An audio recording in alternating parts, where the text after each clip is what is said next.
is going to be a makeup tutorial on this look right here. It's funny because I really had to step outside of my comfort zone to create this look. Like, I had to push myself because this is not a look that I would typically do on myself. Not to mention this lip color, I've owned it for months and I think it's such a pretty color to look at, but I'm like, no thank you, not for me. I forced myself to put it on and I'm like, okay, now I don't want to take it off. And isn't that like how it works? They say life begins at the end of your comfort zone, you know? Never thought that applied to makeup until today. So today's makeup look is going to be created with the Anastasia Self-Made palette. Such a good palette, you guys. I know there was a ton of hype about it when it first came out and I'm kind of late to jump on the bandwagon. I just feel like their shadows are getting better and better. I don't know what it is, but I just feel like every palette that comes out, every shadow that comes out, they definitely are getting creamier and more blendable and more pigmented, and I really love them. So this pink champagne color is my most favorite color in this palette. I absolutely love it. That's what's on the center of my eye right there. This deep purple, this hot chocolate, so good. Hot chocolate is such a good dark brown. It reminds me of Fudge, which is one of their like permanent single shadows. So yeah, I'm gonna stop babbling. Today's look is actually kind of an Anastasia look. I didn't even think about that, but I'm using her liquid lip and her eyeshadow, so that was totally accidental. But yeah, I love you guys. I hope you enjoy this video, and if you wanna see how to get this look, then just keep watching. Hey guys, so for today's look, we are going to be starting with the skin, and I am using the Smashbox Primer Water. I just love how moisturizing and refreshing this primer water feels. And once it's completely dry, we're going to go in with the Makeup Forever Ultra HD Foundation Stick. And the way I'm going to be applying this is I'm going to make a stripe across my chin, 2 stripes on my cheeks, and then I'm going to grab my foundation brush and blend this out. I have been going back and forth and having a total love-hate relationship with this like Artiste brush that legit looks like a hairbrush or toothbrush, whichever. At first, I hated it. I was like, this is terrible. Who would ever use this? Now it's growing on me and I've been using it constantly. It's the only brush that I took with me when I went out of town and it's really been growing on me. So I will go more in depth about this brush soon, but that is what I'm using to apply my foundation. It really makes a little bit go such a long way. Like it really just spreads it around the face and into the face as opposed to soaking up extra product like most brushes will just naturally do. So now I'm going to be doing my concealer and I'm going to use the Makeup Forever Ultra HD Concealer. This is not sponsored by Makeup Forever. Don't get it twisted, honey. I'm just a fan. So I'm going to be blending this out with a wet beauty blender. I like to make sure I get my beauty blender really wet and then wring it out so that it's like very moisturizing and it really soaks up a generous amount of product so you don't get cake face easily. Now we have to set this concealer. Like my good friend, I told her how much I love this concealer and she's like, girl, it creases like crazy on me. And I'm like, are you setting it? No. Okay, that's why. And then she said it and now she's like, oh my God, I love it. So you really, if you're not someone who sets your under eye, you're probably not gonna like this concealer because it does get very creasy. But when you set it, it doesn't crease and it's so high coverage and it stays hydrating, which is what I love about it. So now I'm going to be setting the whole face, just lightly tapping some of the MAC Mineralized Skin Finish in the shade Medium all over the face. A tip about these powders is they do oxidize a little bit, so go one shade lighter because an hour later they will be darker than when you first applied.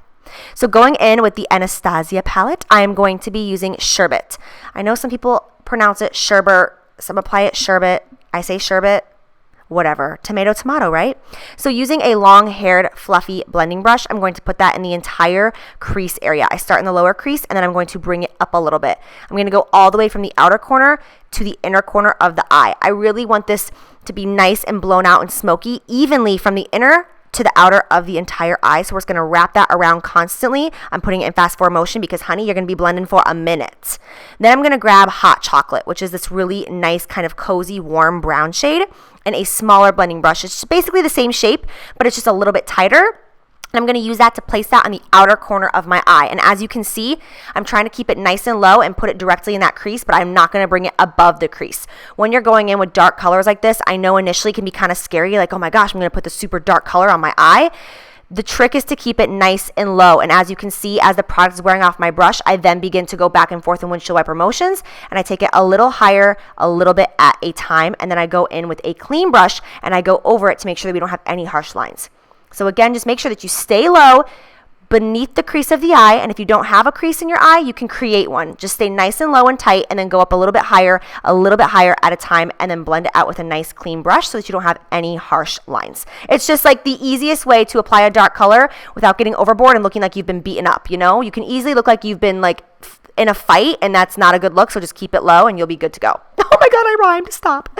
So I'm gonna grab any pencil brush. This is like a super old, grungy pencil brush that I've had for like 5 years, but any pencil brush will do. It just shows that you don't have to have like the most expensive brushes to make things work, right? So I'm just packing that same hot chocolate color in the entire inner corner of the eye, making sure we're covering all that ground. We want it to be just as dark as the outer corner. And now I'm going to grab Buttery. Buttery is like a really nice soft kind of vanilla shade. It doesn't have much spark. It doesn't have like any shimmer. It's like a nice kind of semi-matte. And just taking a fluffy brush, I'm going to put that on the brow bone just to kind of help blend out any harsh lines and use that as a nice soft highlight. Now going in with Pink Champagne, which is definitely the star of the show in this eye look. It's so beautiful and it's so pigmented. You can use a wet brush, like you can spray it with some Fix Plus or put some eye drops on your brush, or you can go in dry. I am getting, my brush is like a tiny bit wet. I lightly sprayed like a little bit of mist of Fix Plus on it, just so that it has that really intense metallic sheen and it goes on super easy and it doesn't have fallout. If you're working with a shadow that has a ton of fallout, get your brush damp and then go in. It'll make it way more heavy duty and metallic, and it will also make it so you don't have fallout all over your face. So once we put this on the entire center of the eye, you want to cover like the whole ground. This is really going to give you like that wide-eyed, round-eyed, doe-eyed effect. We are going to take a little bit more of that hot chocolate and just go over the edges so that it's not harsh, because you don't like an intense, harsh edge. I will say I wish I took a little bit more time to blend out my right eye, because you can see that line right there. It's a little too harsh for me, but that's okay. We can move on. I should have gone back in with the pencil brush one more time to blend it out, but I didn't. So we can move past that, right? Okay. So now for liner, I'm using the Maybelline Black Gel Liner and just any small angle brush. And all I'm going to do is just lightly line my lash line. I'm not going to do wing liner today. I'm not going to do a bold, intense liner because I don't want to take away from the eye look. And also, if we did a wing, it would really create a cat eye, and I want this to be more of a round, doe-eyed effect instead. So we're taking all the steps to keep it a nice round-eyed look. For lashes, I'm going to be going in with the Vegas Nail Lashes in Grand Glamour. Oh, these lashes are so beautiful, and you can find them at the drugstore. They're available at Ulta. They are so grand. It's the perfect name, Grand Glamour. They are so beautiful. I will say they were initially a little uncomfortable, but I got over it real quick. Like, they adjusted quickly, and they were totally fine. They are va va voom. They are so beautiful. They take any eye look and really bring it to life, as you can see. So now for the brows, I'm just doing as normal, filling them in with the Anastasia Brow Wiz. But you guys, her new brow pencil, I can't even talk about it. Actually, I will be talking about it very soon.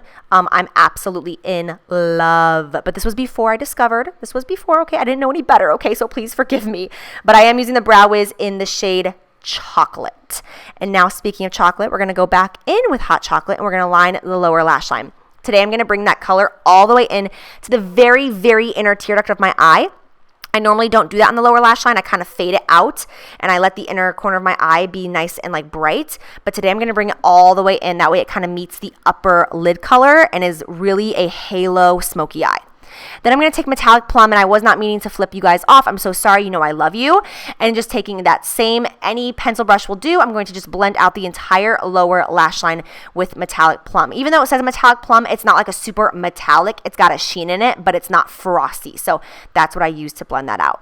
Then I'm going to take a nice creamy white eyeliner and put it on my lower lash line to, again, make the eyes look more open and round and doe-eyed, because that is what we're really going for with this halo smoky eye today. You can, of course, do a cat eye. You can do black in the inner rim. It's going to look gorgeous, but I really wanted to create a look for those of you who want your eyes to look very open and awake and alive. Then I'm going to be using just a little dab of MAC Nylon on the really inner corner, almost like on the bridge of the nose, just so that we can bring even more attention to this look. Then for lower lashes, I am using the MAC Extended Play Mascara. It's my favorite lower lash mascara of all time. And then contouring, I'm going to be using MAC Shade Stir. Now, this exact one that I'm holding in the compact came out in a limited edition collection, but Shade Stir is still available in their pro line. So you can get it on maccosmetics.com and in their pro stores. And basically it's just a little, it's like a magnetic one that you just pop into like a Z palette, and it's the exact same product. So anyways, I am just softly contouring my face, sculpting on my cheekbones, bronzing the forehead. You know how we do, making sure there's no harsh lines. And then we are going to create a very harsh line using the Laura Mercier translucent powder and a really sharp brush. And I'm going to just sculpt this out, cover the entire lower half of the face, and then I will immediately go in and blend it out. Like literally I let it sit for 30 seconds and then I just blend it out so that it's still soft, and it just makes everything look nice and airbrushed, and that contour will not move for days, honey. Then for blush, I'm using MAC Warm Soul. Such a classic blush. This used to be my favorite blush by MAC when I worked there. One of my favorites. I can't commit to just one, but it's just a beautiful color. It's like a nice peachy, warm, bronzy shade with a little bit of shimmer. It just looks so natural. It's a great blush that works for every look pretty much. Then I'm going to be using the Anastasia Glow Kit, and I'm using the shade Bubbly. And I'm going to just be lightly highlighting the tops of the cheekbones. These kits are super cool. The fact that they have 4 different shades and they came out with 2 kits, I think it's really awesome. It's a great idea. You know, I'm obsessed with highlighting, so I love these kits. And then for lips, I am using Anastasia Sepia Liquid Lipstick. This is a color that I would never think to put on myself, but I was like, you know what? Let's have some fun. It goes with the eye look. It gives me like a kind of dark and edgy vibe, which I think is really cool. So I encourage you to step outside of your comfort zone too, because you never know what you'll end up liking, because I love this now. So to just set everything, I'm going to use Makeup Forever Mist and Fix Setting Spray, and we are good to go. So I hope that you enjoy this look, you guys. Make sure you send me pictures if you recreate it. I love you, and I'll see you soon. Bye.